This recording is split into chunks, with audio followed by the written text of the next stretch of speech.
Dukomeje gusobanura riwaya ya Diri na Nduguze. Tugeze ku gice cya cumi na gatatu. Urumva ko icya cumi na gatatu twarayikirangije, ubu tugiye gusobanura icya cumi na kane.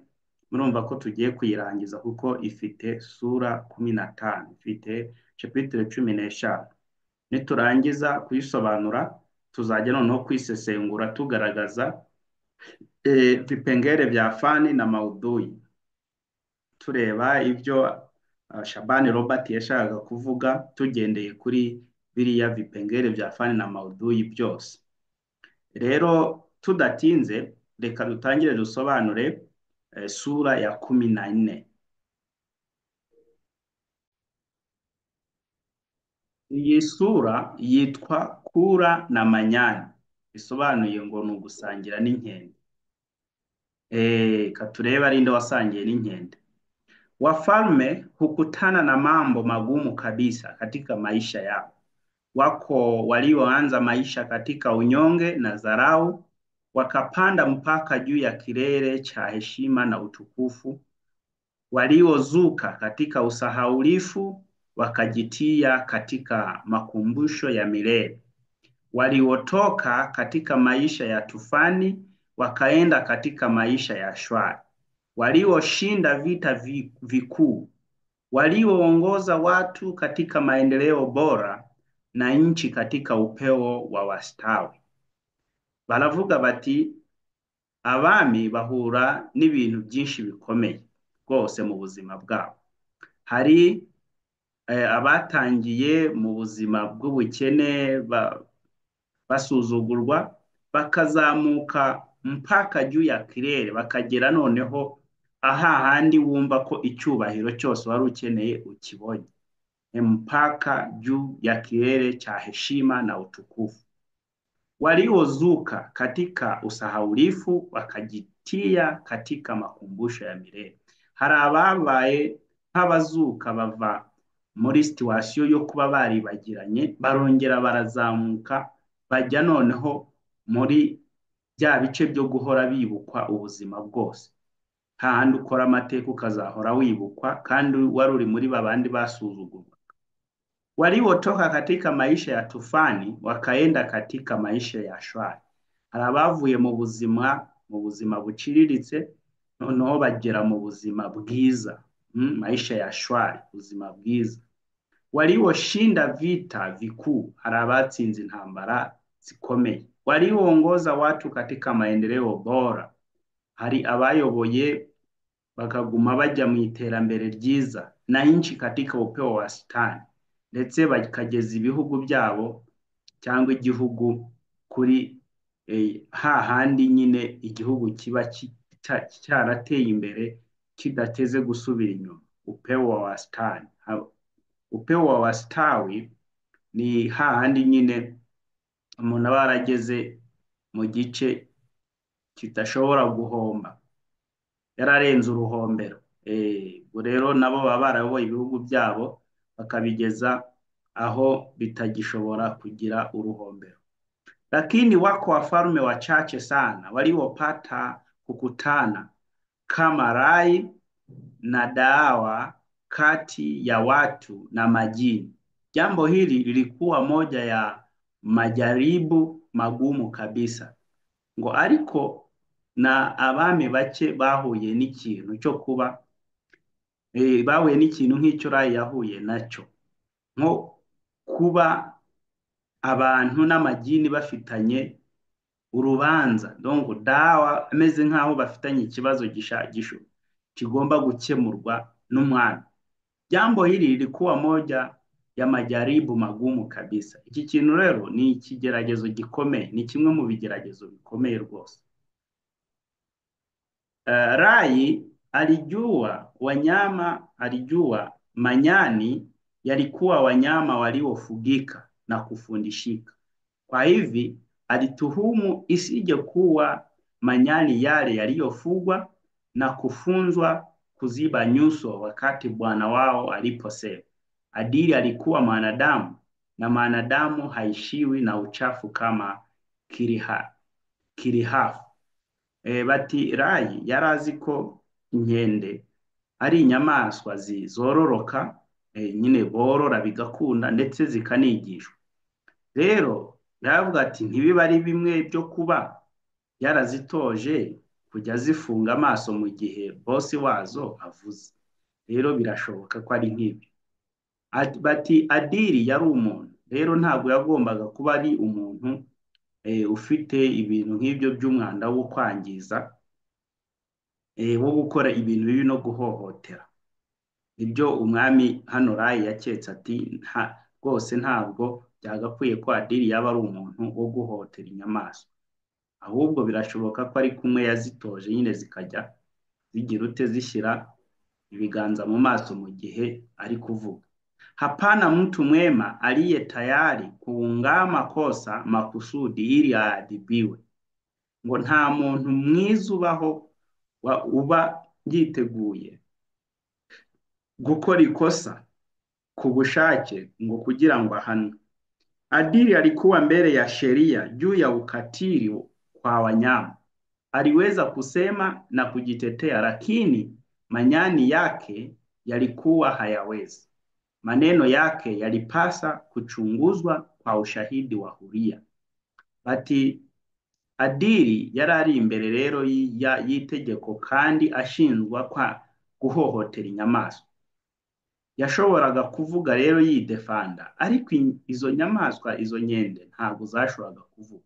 Niyo mpamvu amagambo yavugaga yagombaga kwitabwaho, akanarizwa, ndetse akaba afite ibimenyetso bifatika bya Huriya. Bivuze ngo Huriya niwe wenyine washoboraga kumurokora akamudefanda yuko koko ibyo ari kuvuga ari byo, kuko inkende ntizabashaga kuvuga. Ntabwo bari kumenya ngo ese ibyo avuze nibyo, nubwo yari yavuze ngo nizijya ngo najya avuga ngo akarangiza ngo niba ibyo avuze ari byo ngo zizajya zishyira ibiganza mu maso. Nicyo umwami yaduseho agiraho impungenge, aravuga ati birashoboka ko yaba ariko yazitoje, bityo ugasanga ziri kurengana, ibyo ari kuvuga ari kubeshya, ahubwo ariko yatoje inkende, kuko inkende ni inyamaswa zigishikanako ndetse zikororoka bigakunda.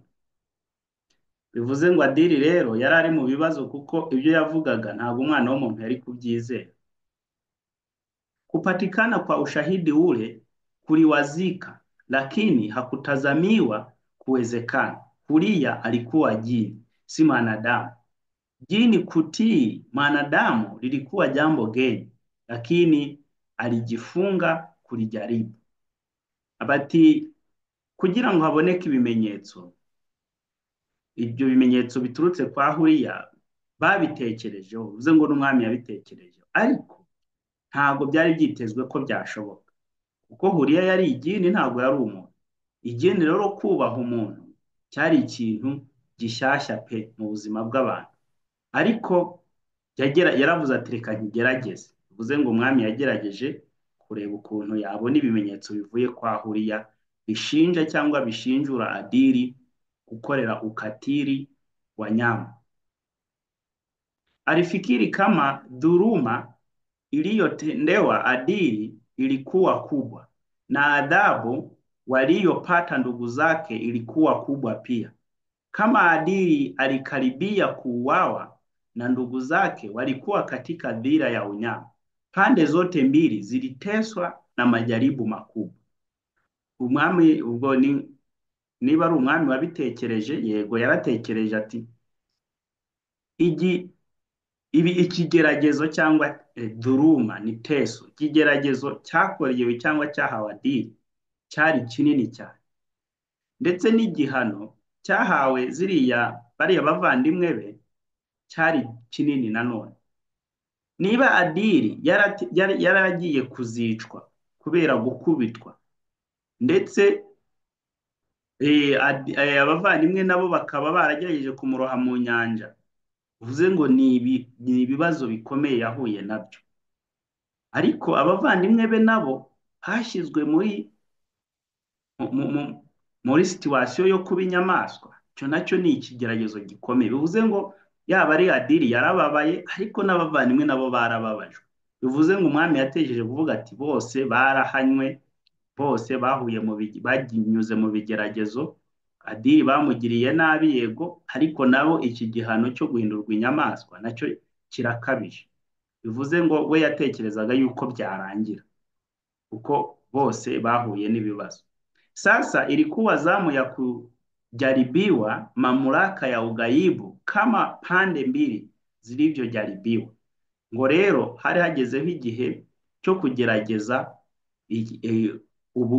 imbaraga za ugaibu. Mamlaka n'imbaraga, power. Barebe yuko ugaibu hari icyo yabafasha kugira ngo nayo igerageze nk'uko zipande mbili nazo zagerageje. Kwa hivi Adili aliulizwa kama aliweza kuwasamehe ndugu zake. Neno hili lilikuwa gumu kukubalika, lakini Adili alikubali mara lilipotoka kinywani mwa mfalme.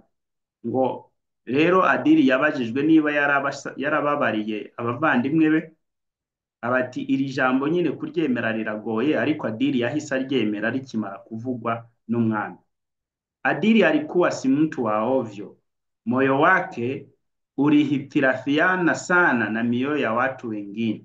Ngo Adili ntabwo ari umuntu w'amafuti, ahubwo umutima we wahuzaga n'abantu benshi cyane, wahuzaga n'indi mitima y'abantu benshi cyane.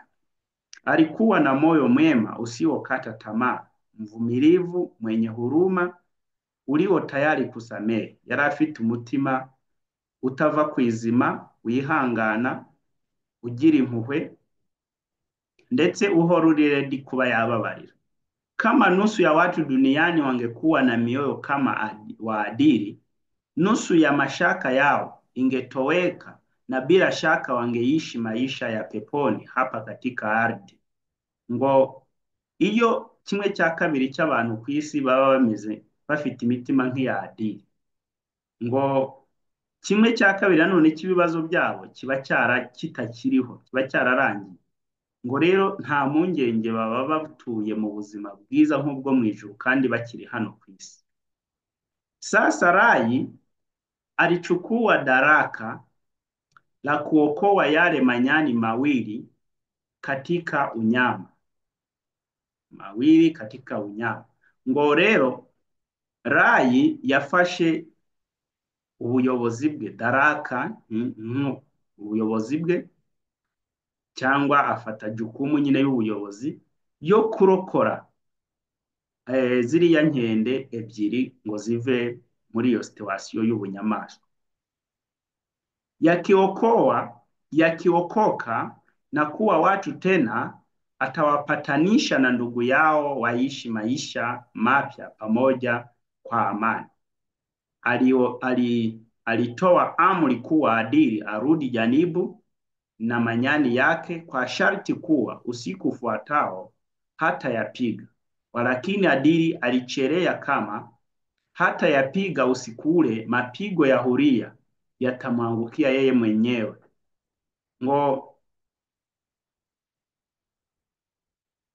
Ngo rero umwami yaravuze ati, izi nkende nizimara kurokoka nzazihuza n'umuvandimwe wazo, maze bongere babe mu buzima bwiza bushyashya bufite amahoro.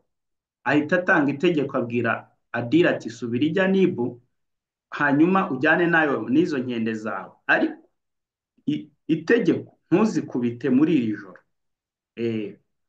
Ariko Adili yabitekerejeho, ashaka kubyanga, avuga ati, nintazikubita ubwo ibyo nari kuzikubita ni njyewe bizakubitwa. Huria araza bari njya kubita. Aliona mwili wake haukuweza kuhimili hata mguso mdogo. Itakuwaje kama itamulazimu kupigwa? Rai alipojulishwa hili, alimshauri Adili kujasiri. Bila ujasiri nadra mtu kufanikiwa. Avuze ati, Adili yabonye umubiri we rwose udashobora kwihanganira n'akantu na gato ko kuba hari uwamukoraho. Bivuze ngo yari yarababaye ku buryo no kumukoraho rimwe gusa atari kubyihanganira. Avuga ati, rero ubu biragenda gute nibiba ngombwa ko nkubitwa? Hanyuma Rai amubwiye gutyo, amugira inama, amubwira ati, Adili ihangane, bintware, kubera ko iyo hatabayeho ubutwari ni gake cyane ko umuntu yahirwa. nadra mtu kufanikiwa. Nadra ni ikintu kiboneka gake cyane, biba gake yuko umuntu yahirwa atabaye intwara, atabanje kwihangana. Kama hakusamehewa kupigwa, ilimpasa kuvumilia adhabu ya usiku mmoja. Aliandika barua akampa Adili ampelekee Huria. Barua yenyewe ilikuwa fupi, lakini ilisadifu madhumuni. Ikasema hivi: ngo rero, ngo iyo natababarirwa agakubitwa, ubwo ari biramusaba ko yihanganira igihano cy'ijoro rimwe. Hanyuma umwami ngo yahise yandika ibaruwa ayiha Adili, aramubwira ati genda uyihe Huria. Iyo baruwa yari ngufi ariko irimo ubutumwa bwose bushoboka. Yavugaga gutya, bivuze ngo kuyiha Huria, impamvu yamugiriye inama ngo ntakubite Manyane, yari azi ko Huria nabona Adili atari gukubita Manyane araza akaba ari waza aje guhana. Icyo gihe rero umwami yatekerezaga ko Adili ari bubonereho akamuha iyo baruwa. Iyo baruwa rero yavugaga gutya: Fararati Huria. Fararati Huria, iyi Fararati isobanuye nka Malikia, mwamikazi Huria, binti mufarume wa Majini, umukobwa w'umwami wo mu gihugu cy'Amajini. Dawa ya Adili, iyi ntabwo ari dawa, ni dawa isobanuye ikirego. Dawa ya Adili na ndugu zake waliogeuzwa Manyani ipo mbele yangu, inangoja hukumu. Adili amekubali kupatana na ndugu zake, walakini mapatani yao hayakamiliki mpaka wewe umewaopoa katika dhima ya unyama. Kama msaada wako utapatikana juu ya shauri hili, ugaibu itakuwa tayari kusaidi mashauri ya ujinini. Kwa kusaidiana hivi, suluhu inayotafutwa sana kati ya wanadamu na majini itapatikana. Suluhu ya wafalme wa viumbe ni kiungo cha mapatano ya raia. Kila mfalme, malikia na raia huhitaji suluhu hili. Itakuwa fahari kubwa iliyoje kama mimi na wewe tukilianzisha jambo hili. Tafadhali ondoa laana uliyotamka kwa ndugu zake Adili. Kama kesho nikiwaona wamekuwa watu tena, nitashukuru sana. Fulari Rai. Iyi baruwa rero iravuga iti: ikirego cya Adili n'abavandimwe bahinduwe inkende kiri imbere yanjye, gikeneye gukemurwa. Adili yemeye gusubirana n'abavandimwe be, ariko gusubirana ntabwo byakunda, ntibyaba byuzuye kugeza igihe wowe ubwawe ubakuye muri iyi situation y'ubunyamaswa, ko ntibakiyunga kandi bakiri inkende ngo bongere babane abavandimwe bakiri inkende. Niba ubu bufasha bwawe buzaboneka, uzabuduha mu buryo nyine bw'iyi nama nkugiriye, kugira ngo nyine wemere ugarure abavandimwe ba Adili baba abantu. Ni nk'inama nyine yaramugira, avuze ati iyi nama nuyemera ukaduha ubufasha, ugaibu izaba yiteguye nayo kwemera inama igirwa n'amajini cyangwa n'igihugu cy'amajini. Muri ubwo bufatanye cyangwa mu gufashanya, hari igisubizo kiri gushakishwa cyane hagati y'abana b'abantu ndetse n'amajini kugira ngo kiboneke. Icyo gisubizo rero, ari abami ari ibiremwa,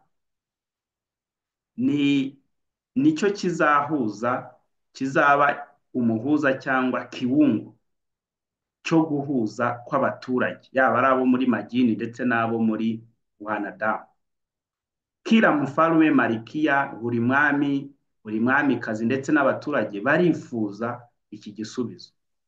Urumva bizaba bimeze gute? Zaba ari ibyishimo bingana gute nituba ari twe dutangije, nge nawe ari twe dutangije iki kintu. Rero ihangane ukure umuvumo washyize kuri aba bavandimwe ba Adiri. Ejo nimbabona bongeye kuba abantu, nzagushimira cyane. Umwami Rayi. Furarari ni nk'umwami, Rayi mfarume wa Ugaiba.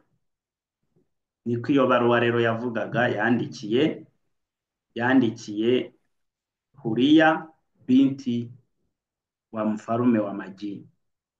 Adiri aliporudi Janibu, aliyachukua manyani akayatia katika chumba kimoja katika nyumba yake mwenyewe, naye akaenda katika chumba kingine. Yageze Janibu, asubiye Janibu nyine afata ya manyani ayashyira mu cyumba cyiwe yari asanzwe abamo, hanyuma nawe ajya mu kindi cyumba. Huko aliwaza kuwezekana kwa mapatano ya Rayi na Huria.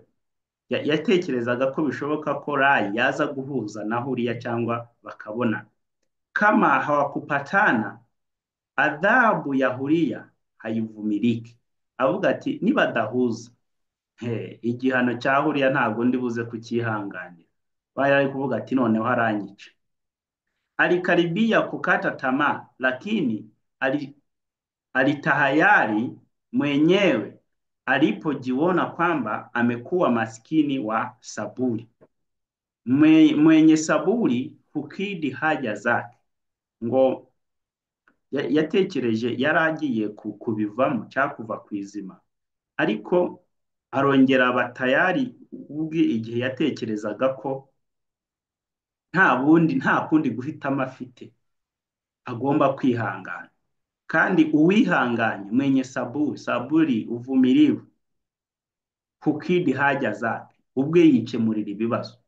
Mbona yeye alikuwa hana, ariko we ntabwo yari afite uko kwihangana, kubera yari yarahabuwe nyine na cya gihano cya Huria.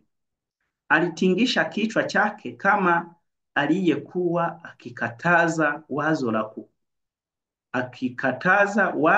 la kukata tamaa. Yazunguje umutwe agaragaza nkaho adashaka kwemera icyo kintu cyo kuva kwizima. Hasidi na Mwivu walikuwa ndugu zake mwenyewe. Hasidi na Mwivu bali abavandimwe be ubwe. Sadaka ya kwanza katika jitihada za kuwaokoa ililazimu kutoka kwake yeye, siyo kwa mfarume wa Rajini. Ngo rero intambwe ya mbere yo kubarokora yagombaga kuba nk'igitambo kivuye kuri ubwe, ntabwo cyagombaga kuva kuri Huria cyangwa ku mwami cyangwa ku idini nyine ariryo Huria. Bivuze ngo kurokora abavandimwe be ntabwo byagombaga kuba intambwe ya mbere ya mfarume Rayi cyangwa Huria, ahubwo ubwe niwe wagombaga kwitanga kugira ngo yongere agarure abavandimwe be baba. Katika fikra hii alijiandaa asiyapige manyani usiku ule. Kama Huria atakuja kumupiga yeye mwenyewe, itakuwa kama kwamba amewapunguzisha ndugu zake kwa adhabu ya usiku mmoja. Aratekereza ati, reka nitegure kabisa, hanyuma izi nkende sinzi kubitira ijoro. Huria naza kunkubita, ubwo ntacyo ndaba nibura ndokoye abavandimwe banjye babe mbashe kubakiza igihano cy'iri joro, nibura iri joro rimwe. Aliendelea kufikiria kuwa Rayi alikuwa ametukuzwa kwa ufalme wa hekima. Asingeliweza kumshauri kujitia katika hatari kubwa namna ile kama kulikuwa hapana njia salama. Avuga ati, komeza kwibaza, avuga ati Rayi ni umuntu twese twemera uhora akora ibintu bimuhesha icyubahiro. Rero ntabwo byashoboka ko yangiriye inama yo kunshyira mu bibazo bingana gutya, mu gihe azi neza ko nta gisubizo gihari cyangwa nta buryo buhari bw'umutekano. Sasa katika masikio yake alisikia kama kwamba sauti ikinong'oneza kuzidi kusubiri na kujiweka tayari. Rero mu matwi ye hagomezaga hazamo nk'ijwi rimwongorera rimubwira ati komeza wihangane ubundi ube tayari.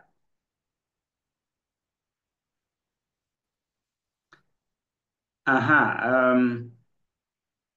tazama adhama na tabia ya Adili. Alikuwa tayari kujikalifu takalifu alipolazimu, kujidhadhibu,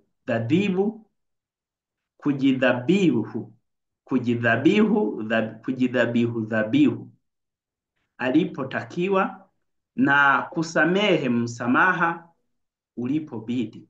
Ngo tekereza uburyo Adili yari afite imico myiza. Tekereza nyine imico ya Adili. Ngo yari tayari yo kumanura icyubahiro cye kugikarifu takarifu, ngo kwimanura ku cyubahiro cye mu gihe bibaye ngombwa. Kujidhabihu ni nko kwicisha bugufi, kwicisha bugufi kugira ngo habe hari ikintu cyakemurwa runaka mu gihe bikenewe. Na kusamehe musamaha ulipobidi, ndetse no kubabarira mu gihe kubabarira bikenewe. Akili yake ilipenya katika mambo ikazunguka na maisha. Ngo ubwenge bwe bwatangiye kwinjira mu bintu cyane, ndetse atangira no gutekereza azenguruka ubuzima bwose yabayemo nubwo yazabamo ibintu nk'ibi. Alikuwa muungwana kila kiungo cha mwili wake. Yari umuvandimwe rwose, ibice byose by'umubiri bwiwe byari ibivandimwe by'abo bavandimwe. Muungwana ni umuvandimwe, bivuze ngo ahantu hose yahoraga yumva ko ari umuvandimwe w'abo bantu kandi bazahora ari abavandimwe. Matendo makubwa na bora kuliko yaliyotendwa zamani yangetendwa sasa kama kila mtu angefikiri kama alivyofikiri Adili. Ngo iyo ibikorwa byakozwe mbere, bya bindi byo kwihanganira abavandimwe, iyo bikorwa nko mu iki gihe, buri wese aba ari gutekereza nk'uko Adili yatekerezaga. Bivuze ngo kubera ukuntu yabagiriraga neza, yabababariraga, rero no mu iki gihe Adili yagombaga kwihangana, akemera agakubitwa akagira ute kugira ngo bongere babe abantu, babeho nk'abavandimwe. Alikwenda katika chumba kilichokuwa na manyani, akayafungua minyororo viunoni mwao. Yahise ajya mu cyumba cyari kirimo za nkende, afungura iminyururu yari iziritse mu kibuno. Nubango ni yari yaraziritse nyine inyuma mu kibuno, niko Uriya yari yaramubwiye. Alisema nayo pole pole kuwa majonzi yao yanakaribia kwisha. Yeye mwenyewe aliwasamehe. Mfalme Raya alikuwa akijaribu kuwaokoa katika balaa iliyowapata. Avuze ngo hano ngo yavuganye nazo gahoro gahoro, azibwira ati ama majonzi amarira yanyu ari hafi kurangira, kandi narabababariye, ndetse n'umwami Rayi ari kugerageza kubakura muri iki kibazo mwagiyemo. Usiku wa siku ile tabu yao ikakoma. Ngo rero muri iri joro ry'uyu munsi ikibazo cyanyu gishobora kurangira. Manyani yalichangamka, yakarukaruka kwa furaha, yakimshikashika Adili miguu. Kwa kuyaona manyani katika hali ile, Adili aliyapapasa papasa, hapa tunaongeza papasa, aliyapapasa akacheza nayo mpaka wakati wa chakula cha usiku. Ngo Adili amaze kuyabwira gutyo, izi nyana amaze kuzibwira gutyo, zaracangamutse nyine zigira kuraje, zitangira gusimbagurika zishimye, zimukorakora ku maguru. Adili rero azibonye muri ubwo buryo ukuntu zimeze, nawe agenda azikorakoraho akina nazo kugeza igihe habonetse ibyo kurya bya nimugoroba. Chakula kilipokwisha wekwa mezani pamoja na ara za kulia, watumishi walisimama kumungojea. Ngo ibyo kurya bimaze kuboneka babishyize ku meza rero, bamaze kuhageza n'ibikoresho byo kurya, abakozi barahagaze kugira bamutegereze. Aliambia manyani kukaa vitini, yaliruka juu ya viti yakakaa kitako. Mikia yao ilikuwa ikining'inia chini. Adili alipochukua kijiko, uma au kisu kulia chakula, manyani yake yalifanya vile vile. Kuona vile, watumishi walidukuana, wakaonong'onezana kuwa labda bwana wao alipata wazimu. Ngo yabwiye inkende ngo zize zicare ku ntebe, ziraza zirasimbuka nyine zicara ku ntebe akanya gato, hanyuma ngo imirizo yazo yari iri kugikora hasi. Adili yafata ikiyiko cyangwa ifoke cyangwa icyuma cyo kurisha ibyo kurya, za nkende nazo zikabigenza gutyo. Aba bakozi babonye ibyo bintu batangira kurebana, kurebana, barongorerana, kunongoneza, bavuga bati wenda bosi wacu ashobora kuba yasaze. Liwani wa janibu alipenda unadhifu. Haikutazamiwa kuwa aliweza kukubali dhila ya kula na manyani mkono kwa mkono.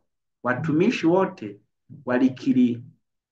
walikirihika, lakini Adili hakuwatazama kamwe. Aliendelea kula na manyani mpaka wote wakashiba. Liwani wa janibu ni nk'umuyobozi. Liwani ni umuyobozi. Umuyobozi w'ijanibu ni umuntu ukora ibintu bimuhesha icyubahiro.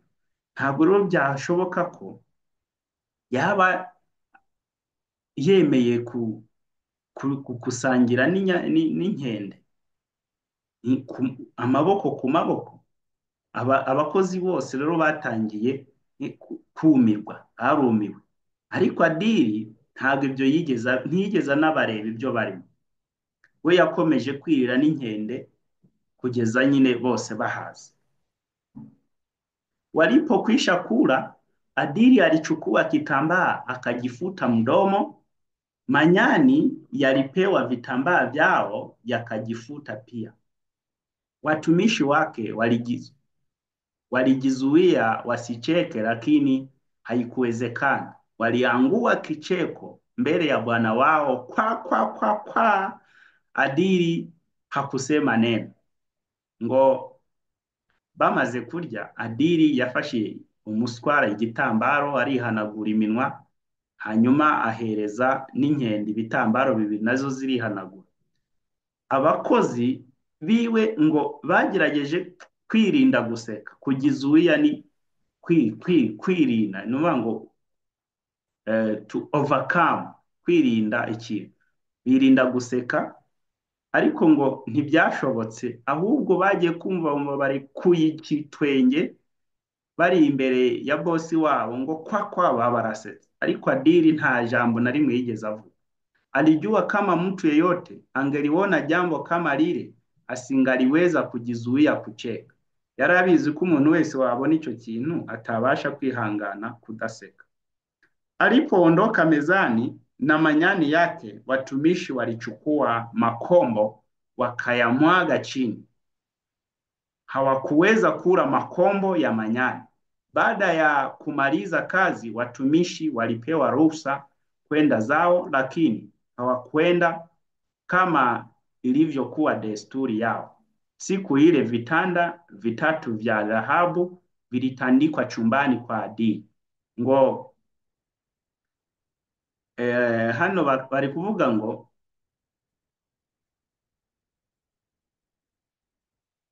ngo alipoondoka mezani, amaze kuva ku meza n'inkende ze, abakozi bafashe ibisigazwa. Makombo ni ibisigazwa nyine by'ibiryo, bya biryo byasigaye, ubundi babimena hasi. Ngo ntibabashaga kurya ibiryo byasigaye ari inkende zabiriyeho. barangije akazi kabo rero ngo bahawe uruhushya rwo kujya mu rugo, ngo bakoraga bataha, ariko ngo ntibabashije kugenda nk'uko byari bisanzwe. Uwo munsi rero ngo ibitanda by'izahabu byashyizwe mu cyumba cya Adili. Watumishi Watumishi walitaka kuona kama vile viwili vitalaliwa na manyani. Kwa hivi walipotoka nyumbani walijibanza nyuma ya madirisha wakachungulia ndani. Ngo abakozi bashakaga kureba niba ibyo bitanda bibiri birararwaho cyangwa biraryamwaho n'inkende.